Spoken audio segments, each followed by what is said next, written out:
Ce matin, je viens te parler de la part de Dieu, de la plus grande puissance de l'univers. La plus grande puissance de l'univers s'appelle la parole de Dieu. Dis-moi Amen. Alors, est-ce que tu peux baisser la tête? Nous allons prier. Dieu, merci. Merci parce que tu nous as donné ta parole. Ta parole est puissance. Ta parole est la matière première des miracles.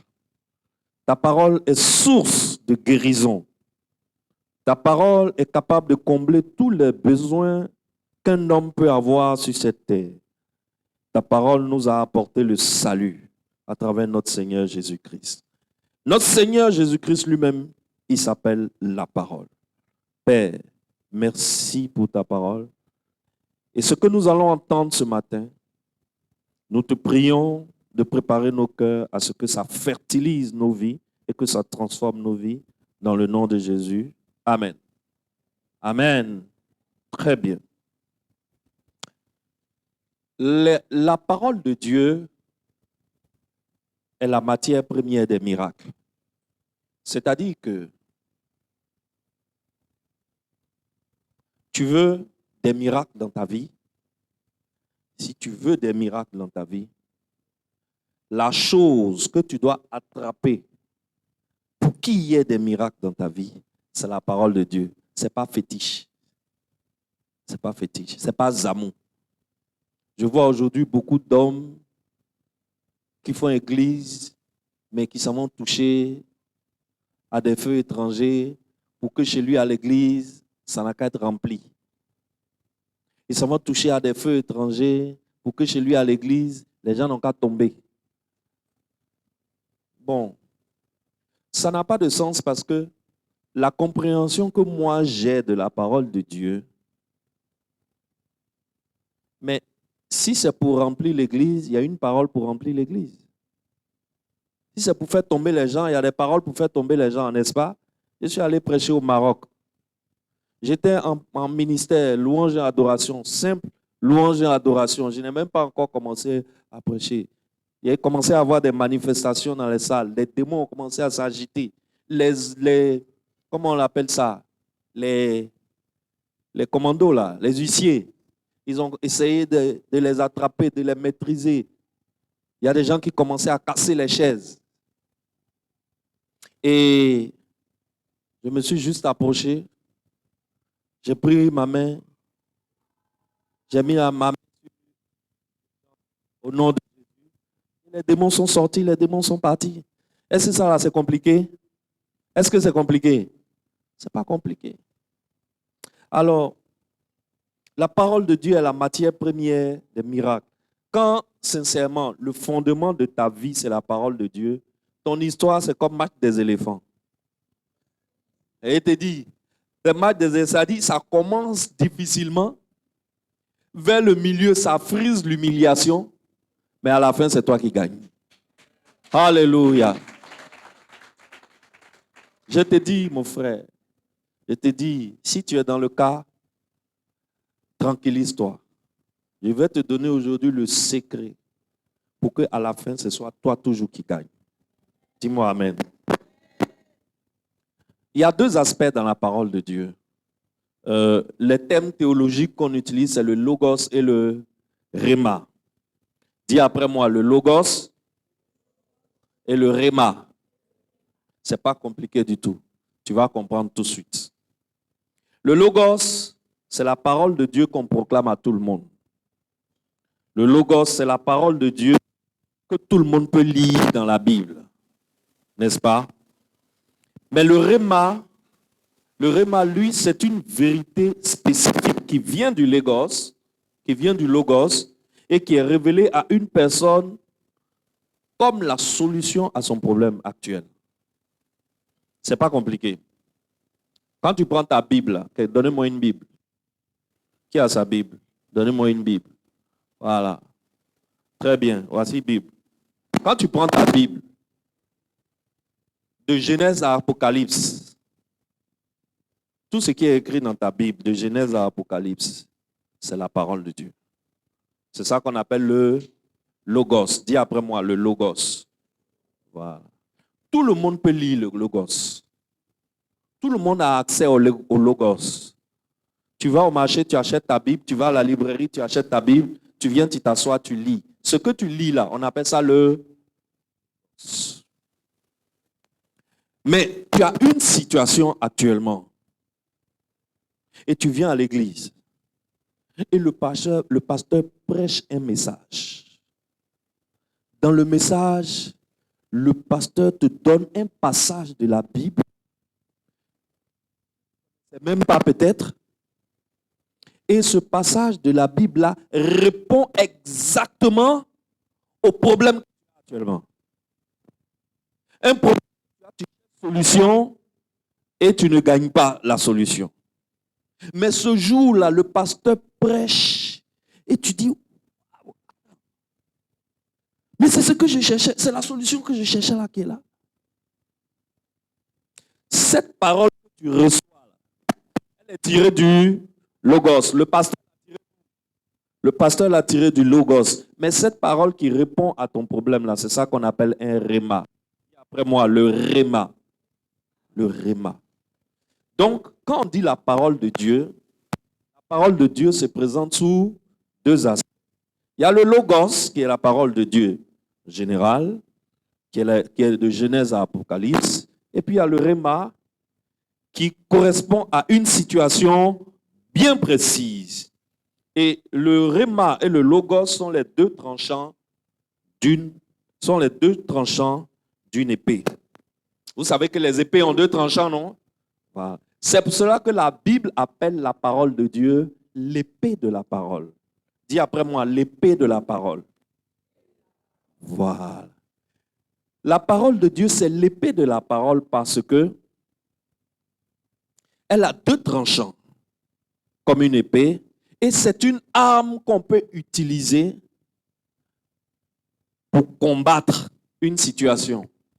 C'est une arme qu'on peut utiliser pour combattre un géant.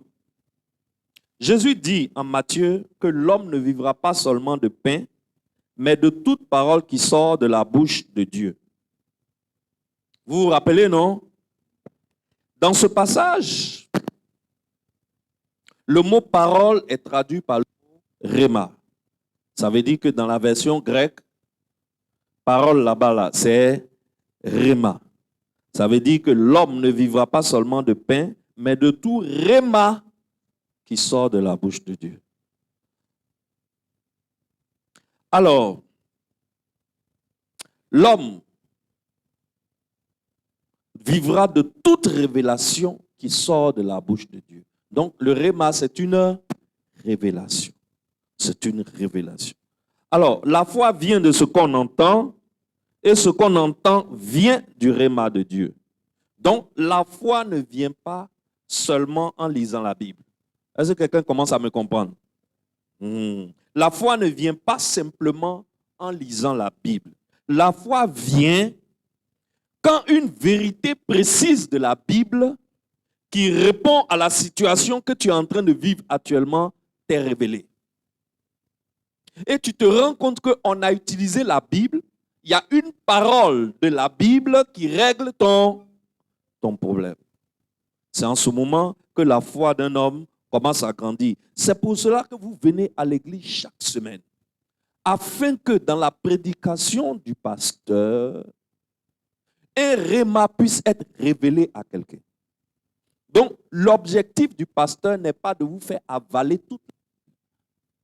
Est-ce que tu me suis? Le pasteur n'a pas pour objectif de faire manger toute la Bible. L'objectif du pasteur, c'est d'enlever quelque chose dans la Bible, d'enseigner ça à tout le monde, mais à tout le monde qu'on a enseigné là, il y a quelqu'un à qui ça règle une situation dans l'urgence, immédiatement sur place. Et on appelle ça le réma. Tu sais, le réma là, c'est une épée spirituelle. Le réma est une épée spirituelle.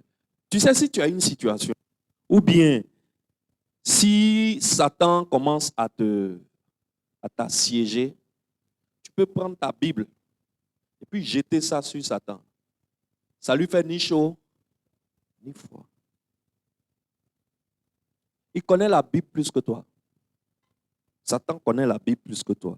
Mais c'est le réma, c'est-à-dire une parole dans cette Bible. Une parole tirée de la Bible qui résout un problème précis dans ta vie. C'est ça qui est l'épée de l'esprit. Ça, c'est une arme. Est-ce que tu me comprends? Ça, c'est une arme. C'est ça qui peut mettre le diable en fuite. Le diable ne fuit pas parce que ta Bible que tu attrapes est très grosse et très lourde. C'est ton problème, c'est toi qui souffres. Mais plus la Bible est grosse, plus c'est lourd, ou bien. Ça n'effraie pas Satan. Ça n'effraie pas Satan. Mais ce qui effraie Satan, c'est lorsque une parole est tirée de cette Bible et la parole là abat le géant qui est dans ta vie. En ce moment, Satan se rend compte que l'enfant là, il est armé. Est-ce que tu me suis? Il est armé. Je ne peux plus m'amuser avec lui comme avant. Maintenant, l'enfant là, il est armé. Donc, c'est ce que le pasteur essaie de faire dimanche après dimanche. Le pasteur prêche afin que tu reçoives une révélation, que tu reçoives un réma qui va transformer quelque chose dans ta vie, qui va résoudre un problème précis dans ta vie. La dernière fois, j'étais en voyage, j'ai demandé à ce que ma fille, Adiafi, prêche. Et je lui ai donné un sujet à prêcher avant de partir. Mais les témoignages que j'ai reçus, des gens m'ont appelé pour me dire, pasteur, ça a réglé mon problème. Parce qu'elle n'a donné que des rémas. Elle est allée de réma en réma. Ceux qui n'étaient pas là dimanche passé, vous avez perdu. Vous avez perdu. J'étais au Maroc. Est-ce que vous savez avec quelle fierté le dimanche à 18h, tous les chefs de famille et les leaders de l'église sont venus me dire au revoir dans ma résidence. Oh, je savais que les gars allaient venir. Vous savez ce qu'il a fait? Ma télé qui est au salon là, il a mis YouTube. Il a mis Temple Gloire de Benjerville. Et puis il a mis la prédication de ma fille. Donc les gars viennent, ils s'asseyent. Les gars viennent, ils s'asseyent. Ils disent, mais c'est quelle église qui est jolie comme ça là? Mais la fille la prêche bien. Mais elle dit quoi? Et puis après, avec beaucoup de fierté, je leur ai dit non, c'est chez moi. C'est chez moi, c'est chez moi. Sinon, c'est chez moi. C'est ma fille, c'est ma fille. C'est ma fille. Tu vois, non? Et c'est avec... J'étais fier. Parce qu'elle est allée de réma en réma. Et je sais que ça a réglé le problème de beaucoup de personnes. Est-ce que tu vois? Alors, le diable a peur du réma. Le diable n'a pas peur de la Bible. Mais le diable a peur de réma. Donc, la parole de Dieu, c'est une arme puissante contre toutes les difficultés qui peuvent se présenter à nous. Mais nous l'ignorons ou alors nous l'utilisons mal. Cette arme-là, soit on l'ignore, soit on l'utilise mal, soit on ne l'utilise même pas. On ne sait même pas que c'est une arme. Nous ne savons pas que la parole de Dieu qui est dans notre main, là, c'est une épée, malheureusement. La parole de Dieu est l'épée la plus efficace du monde spirituel. C'est pour cela que la Bible l'appelle l'épée de la parole, l'épée de l'esprit. Est-ce que tu me suis? En réalité, le mot parole en hébreu, tu sais que la Bible à l'origine a été écrite en hébreu. Vers les années 300 ou 230 avant Jésus-Christ, il y a des intellectuels qui ont décidé de traduire toute la Bible en hébreu là en grec. On appelle cette version la Septante, n'est-ce pas? Donc, quand les gars étaient en train de traduire l'hébreu en grec, là où ils arrivent sur le mot la parole de Dieu, l'hébreu utilise un mot pour la parole de Dieu. L'hébreu dit la parole, dabar. En hébreu, ça veut dire c'est dabar.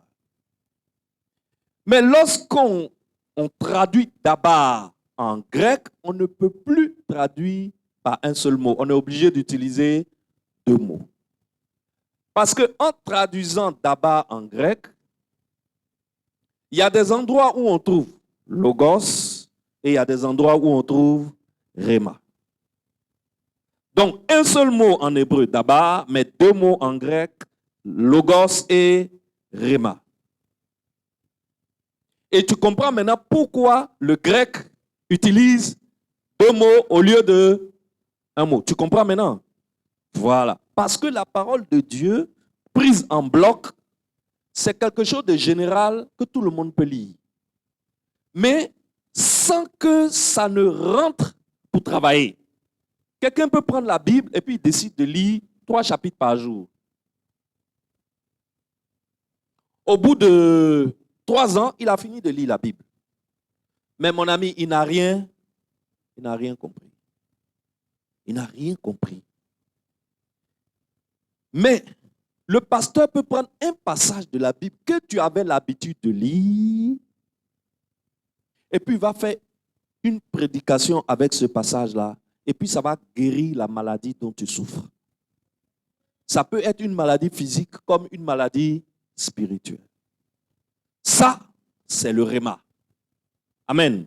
Mais ça ne veut pas dire que le réma est plus important que le logos. Parce que le réma, là, on le trouve où? Dans le logos. On le trouve dans le logos. Alors, ce que nous allons faire, c'est que nous allons considérer quelques exemples forts dans la Bible, des moments où le Maître, notre Seigneur Jésus-Christ lui-même, utilise cette épée de façon efficace et convenable. Pourquoi est-ce que nous devons faire une étude comme ça? Tu es d'accord avec moi que le gars lui-même qu'on appelle la parole, quand il est venu vivre sur la terre, il y a des situations, quand il était face à ces situations, c'est la parole qu'il a utilisée pour abattre son géant. Est-ce que tu vois? C'est la parole qu'il a utilisée pour régler son problème. Alors, je pense que si tu es intelligent comme moi, je pense que je suis intelligent. Je suis un peu intelligent, non? Je ne suis pas intelligent? Je suis intelligent, non? Voilà, merci. Donc, je pense que pour quelqu'un qui est intelligent, ce que tu fais, c'est quoi? Tu vas essayer d'étudier les situations où le maître lui-même, le bois vert lui-même, le bois frais lui-même, il a eu problème et qu'est-ce qu'il a utilisé pour régler son problème? L'épée de la parole. Donc, si le bois vert a problème et il utilise l'épée pour régler le problème, c'est toi, bois sec là, tu ne vas pas avoir besoin de l'épée? Est-ce que quelqu'un me suit? Entre vous deux, qui a plus besoin de l'épée? C'est toi le bois sec. Vrai ou faux? Lui au moins, quand ils vont mettre le feu, il ne va pas brûler vite. Il va faire beaucoup de fumée. Si le gars se décourage, il va éteindre le feu là-bas, il va dire il y a trop de fumée. Mais toi, tu es bois sec. Si Satan met le feu, tu brûles. Et tu brûles bien, tu donnes beaucoup de chaleur. Donc, entre le bois frais et le bois sec, celui qui a vraiment plus besoin de l'épée de la parole, c'est le bois sec. Le bois frais lui-même, il a eu problème. Au lieu de dire rakapatapata, abracadabra, c'est-à-dire de prononcer un mot magique pour que quelque chose se passe, il n'a pas prononcé de mot magique. Lorsqu'il a eu problème, au lieu de se placer, de faire taekwondo, je suis Dieu, il n'y a pas l'homme qui peut me battre. Et puis, il soulève les kakato, les dolio, les apchagi, les trucs, tous les dulchagi que vous connaissez là. Au lieu de faire ça, il n'a jamais fait ça. Quand le problème se pose, il utilise quoi? L'épée de la parole. Alors, moi, je pense que il faut que nous analysions certaines situations fortes qu'il a vécues et comment il a utilisé l'épée de la parole pour régler ses problèmes, afin que nous aussi, on puisse copier. N'est-ce pas? Qui n'a pas de problème ici? Si tu n'as pas de problème, lève la main, je vais te faire offrande. On ne peut pas. Il n'y a pas quelqu'un qui n'a pas de problème. Il n'y a pas quelqu'un qui n'a pas de problème. Nous tous, on a problème. Voici fin du mois qui vient d'arriver. Les factures, on a payé il y a 30 jours. On croyait qu'on était un peu libérés là. Il faut encore payer. Il y a le loyer des gens. Le djoulatier, lui, n'est pas dans sa misement. Il dit c'est ça que lui mange. Donc, où on gratte la tête là, lui il n'est pas dedans. Quand il vient, il faut donner son argent. Loyer là, il dit, loyer là c'est le 5. Mais à cause de Dieu, il va attendre le 10. Mais le 11, il ne faut pas lui dire que moi dis que, toi dis que. Il y a l'école des enfants, il y a ci, il y a ça. Il y en a, ce n'est même pas l'argent. Il y a l'argent, c'est là, mais il ne peut pas manger. Parce que l'argent là, il est tout le temps à l'hôpital en train de faire IRM, en train de faire scanner, en train de faire radioscopie, en train de faire Doppler, en train de faire quoi? Si en train de faire ça, en train de faire ci, en train de faire ça. Et il a l'argent, mais il est malheureux. Il regarde son voisin même jusqu'à... Il veut donner son argent à son voisin et puis il va prendre la santé de son voisin. Il y en a, c'est l'amour. Elle ne gagne pas bon mari. Alors qu'elle est jolie comme la lune. Elle ne comprend pas.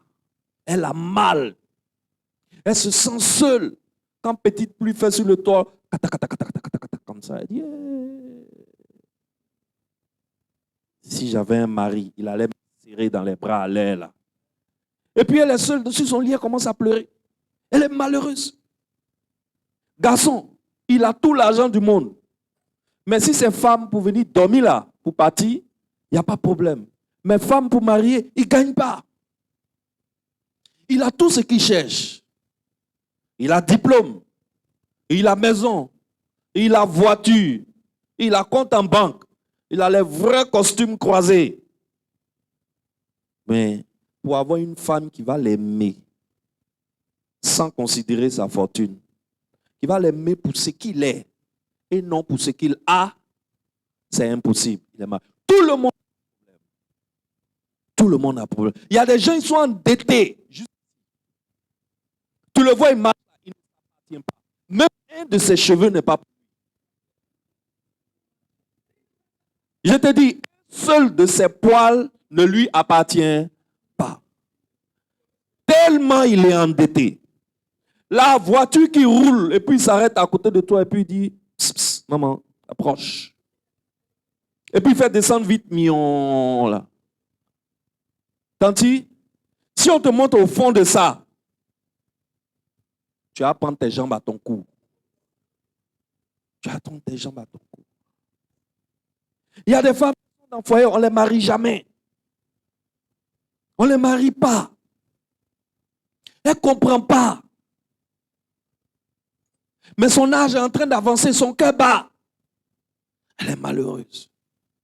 Qui n'a pas de problème? Qui n'a pas de problème? Et c'est bizarre, nous les hommes, je ne sais pas si les femmes aussi sont comme ça. Nous les hommes, c'est nous on a problème là. C'est nous-mêmes, on ajoute encore problème sur problème. Mais ça ne va pas comme ça, mais tu ne vas pas voir joli se passer. Dès que ça fait toukoun, ton cœur fait miam, miam, miam, miam, miam, miam, miam. Quand la go fait un pas, ta tête fait comme ça. Quand elle fait un pas, ta tête fait comme ça. Et puis le gars là, crachat commence à couler. Il ne sait pas. Mais tes problèmes sont beaucoup. Mais tu ne regardes pas problème. Tu veux aller ajouter ça qui passe là, là-dessus. C'est pour oublier un peu. Ah, ça fait. Il y a des experts ici. Acclamez pour Papa Dia. Il dit c'est pour oublier un peu. Il n'a pas tort. Tout le monde a problème. Et pas des petits problèmes. Bishop, les gens ont des problèmes. Quand ils finissent de t'expliquer, la seule chose que tu lui dis, c'est que prions. Bishop, la seule chose que tu peux dire, c'est quoi? Prions. Mais tu ne vois pas le début de solution de ce dans quoi il est. Des gens vivent des situations. Nous, on est ici, on est heureux, hein? On est heureux, hein? Et les gens sont prisonniers de leurs désirs. Ce qu'il veut l'a rendu prisonnier. Il y a certains problèmes, ce n'est même pas à cause de ton désir. C'est-à-dire, ça vient comme un voleur dans ta vie. Ça ne te prévient pas. En nous, on dit ça te sama. Ça te magatapé. Le temps tu vas te rendre compte là, tu n'as plus maison sur ta tête. En temps, il y a femme, il y a enfant. Ils vont à l'école. Le temps tu vas te rendre compte là, ils ont mis cerceau sur tes mains. Tu es menotté. Tu es en train de partir à la maca. Parfois pour quelque chose que tu n'as pas fait. Mais il faut dire que 99% de ceux qui sont à la maca disent qu'ils sont innocents. Donc, qui fait alors? Et ceux qui sont dehors qui font. Et tu vois un père de famille qui se retrouve, le matin, il se met en costume, il s'en va au travail. Vers 10 heures, il sort du bureau menotté. La police économique autour de lui. Il est parti comme ça, il est parti pour 10 ans.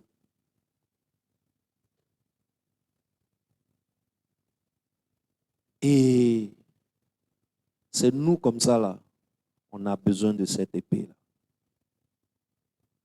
Parce que la situation dans laquelle tu te trouves, là, mon ami, il n'existe aucune situation sur la terre des hommes, dans l'histoire des hommes, pour laquelle un réma n'est pas prévu dans la Bible. Il n'y a aucune situation. Toutes les situations qui peuvent arriver sur un homme, sur cette terre, dans la vie des hommes, Dieu a prévu un réma dans la Bible pour cette situation. Il y a une parole dans la Bible. Si on t'annonce cette parole, si cette parole est révélée à toi, à ton intelligence, à ton cœur, si cette parole touche ton âme, cette parole sera pour toi l'épée qui va te permettre de renverser ce géant qui est sur ta route. C'est pour cela que nous allons prendre tout le dimanche prochain. Si le dimanche prochain ne suffit pas, le dimanche prochain, on va analyser certains exemples dans la vie de Jésus où il était en face de problèmes. Et puis, au lieu de gonfler ses muscles, ou bien de serrer ses fesses, ou bien de concentrer ses dents pour dire qu'il est fort, qu'il est fils de Dieu, non, il a utilisé l'épée de la parole. Si tu sais utiliser l'épée de la parole, tu peux renverser n'importe quelle situation en ta faveur. Dans le nom puissant de Jésus, je te dis la vérité. Oh, si tu veux acclamer, acclame bien.